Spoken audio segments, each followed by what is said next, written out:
Pada zaman dahulu kala, berdiri suatu kerajaan di Simalungun, Sumatera Utara yang dipimpin oleh seorang raja yang bijaksana. Sang raja memiliki seorang putri yang memiliki kecantikan paripurna yang sudah diketahui oleh segala penjuru negeri. Hingga suatu hari, seorang raja muda dari sebuah kerajaan yang tidak jauh dari kerajaan sang raja ingin menikahi sang putri yang cantik jelita. Raja muda kemudian mengumpulkan para penasihat kerajaan dan meminta pendapat dari mereka mengenai rencananya untuk melamar sang putri. Para penasihat pun setuju dan keesokan harinya, Raja muda mengirim rombongan utusannya ke kerajaan sang putri. Mereka disambut dan dijamu dengan baik oleh sang raja. Setelah itu, salah satu utusan raja muda menyampaikan maksud kedatangan mereka yaitu untuk meminta restu dari sang raja untuk menikahi sang putri atas nama raja muda. Sang raja dengan senang hati merestui pernikahan mereka karena pernikahannya dapat mewujudkan persatuan dan masyarakat yang makmur, damai, dan sejahtera.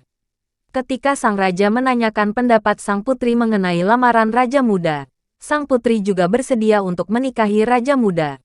Karena raja muda meminta untuk mengadakan pesta secara besar-besaran, pernikahannya akan diadakan dalam waktu 2 bulan mendatang. Menjelang hari pernikahan tersebut, sang raja berpesan kepada sang putri untuk menjaga dirinya dengan baik agar tidak ada hal yang dapat membatalkan pernikahan mereka terjadi. Sejak itu, setiap pagi sang putri selalu ditemani dayang-dayangnya ketika mandi di kolam yang berada di belakang istana. Suatu hari, sang putri duduk di atas sebuah batu di tepi kolam sambil membayangkan betapa bahagia dirinya nanti ketika ia duduk di pelaminan bersama raja muda yang gagah dan tampan. Tanpa ia sadari, angin bertiup kencang yang menyebabkan sebuah ranting kering jatuh di ujung hidungnya. Hidung sang putri pun terluka dan tangannya penuh dengan darah. Sang putri memerintahkan dayangnya untuk mengambilkan cermin dan sang putri kaget ketika melihat hidungnya yang semulanya mancung menjadi terlihat konyol.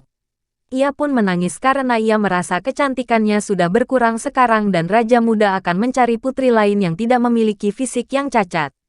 Ia juga merasa malu dan kecewa karena tidak bisa memenuhi janjinya dengan sang raja untuk menjaga dirinya dengan baik menjelang hari pernikahan.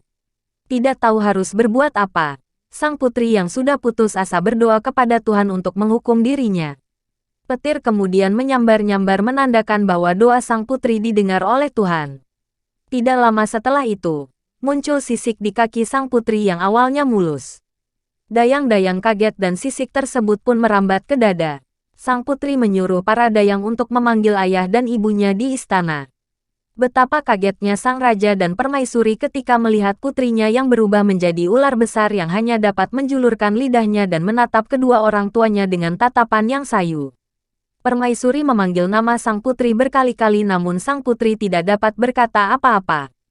Tidak ada yang dapat dilakukan oleh sang raja, permaisuri dan para dayang. Mereka hanya dapat menangis melihat nasib sang putri yang menjelma menjadi seekor ular.